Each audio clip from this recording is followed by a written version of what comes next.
રાજ્ય સરકાર દ્વારા એનાલોગ પનીર, ચીઝ અને બટર પર પ્રતિબંધ જાહેર કરવામાં આવ્યા બાદ વડોદરા મહાનગરપાલિકાનો આરોગ્ય વિભાગ હરકતમાં આવ્યો છે. લોકોના સ્વાસ્થ્ય સાથે કોઈપણ પ્રકારની ચેડા ન થાય અને પ્રતિબંધિત ઉત્પાદનોનું ઉત્પાદન કે વેચાણ ન થાય તે માટે શહેરભરમાં વિશેષ ચેકિંગ અભિયાન શરૂ કરવામાં આવ્યું છે. તેના ભાગરૂપે આજવા રોડ સ્થિત સરદાર એસ્ટેટ વિસ્તારમાં આવેલી ગાયત્રી ફૂડ્સમાં આરોગ્ય વિભાગની ફૂડ શાખાની ટીમે તપાસ હાથ ધરી હતી.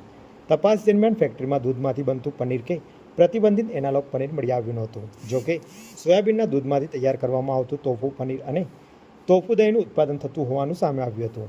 ટીમે ઉત્પાદન પ્રક્રિયા, કાચા માલ, ફૂડ લાયસન્સ તેમજ ગુણવત્તાના ધોરણોની ચકાસણી કરી હતી અને ખાતરી કરી હતી કે ફેક્ટરીમાં એનાલોગ પનીરનું ઉત્પાદન થતું નથી.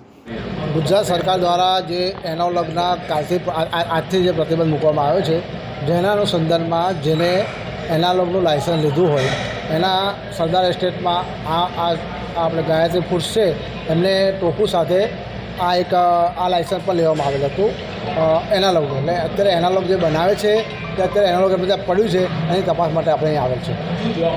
અત્યારે તો ખાલી ઓનલી ટોફુ જ દેવા મળ્યું છે. હજુ બીજી તપાસ અને બિલો પણ જોઈ લઈશું ને. જેમનો ડિસ્પેચના બિલો હશે એમને જો એનાલોગ બનાવ્યું હશે અને ડિસ્પેચ કર્યું તો બિલમાં ખબર પડી જ જવાનું છે. આ કંપનીએ પેલું એનાલોગની માંગણી કરેલી લાયસન્સ. હા, તો શું એટલે લાયસન્સ તો એનાલોગમાં ગવર્મેન્ટ વેલિડ જ છે એ વસ્તુ.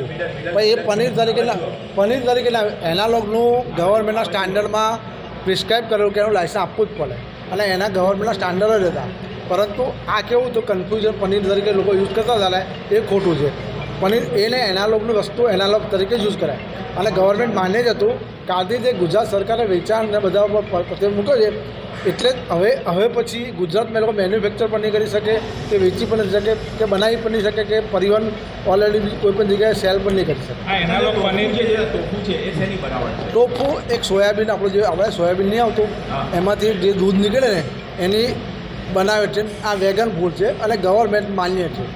ટોફુ મીન્સ કે સોયાબીનના જે દાણા હોય ને એનું જે દૂધ નીકળે ને એમાંથી બનતું હોય છે અને ગવર્મેન્ટ એના દરેક વસ્તુના ટોફુના સ્ટાન્ડર્ડ એક્ટમાં પ્રિસ્ક્રાઇબ કરેલા છે અને સ્ટાન્ડર્ડ છે. આ એનાલોગ પનીર કેવી રીતે ઓળખાય? એનાલોગ પનીરમાં મિલ્ક પાવડર અને પામ ઓઇલનું મિક્સિંગ કરેલું હોય. તમને લાગે પનીર જેવું, પણ એ પનીરની ઓપ્શનમાં એના પણ સ્ટાન્ડર્ડ હતા પણ એના કોઈ પણ વસ્તુ વેચે ને તો એનાલોગ તરીકે એ પનીર તરીકે વેચી ના શકે. પણ અહીંયા આગળ જે છેતરપિંડીનું જે ચાલતું હતું એના અનુસંધાને જ ગુજરાત સરકારે આ બેન કરેલું છે. નાગરિક કેવી રીતે ઓળખે? નાગરિકને ઓળખવા માટે જે ભાવ હોય, હવે દાખલા તરીકે હું પનીર 470 રૂપિયા કિલો વેચાતું હોય, આ 200-250 રૂપિયા આવતું હોય તો આપણને ખબર પડી જાય કે પનીર ના હોય જ ના શકે. કારણ કે ઓરિજિનલ પનીર 460-450થી ઉપર જ વેચાય. જે એનું કેલ્ક્યુલેશન છે કે દૂધ આટલું આવે એના પ્રમાણે આપણે જે કરીએ ને તો પનીર 440-400થી નીચે કોઈને પોસાય જ નહીં. સસ્તું લારી પર વેચાય છે. એમાં એવું હોય છે, એમાં પનીરમાં સ્ટાન્ડર્ડ મીડિયમ ફેટ હોય છે, લો ફેટ હોય છે અને મલાઈ પનીર 3 ટાઈપના ગવર્મેન્ટે વેલિડ કરેલા પનીર છે. આ મીડિયમ ફેટ હોય ને એના 25% આસપાસ એના ફેટ હોવા જોઈએ. લો ફેટમાં 20%ની નીચેના 20% બધા નીચેના ફેટ હોવા જોઈએ. દરેકે ગવર્મેન્ટના પ્રિસ્ક્રાઇબ સ્ટાન્ડર્ડ કરેલા છે. એના આધારે જ આ વેચાણ.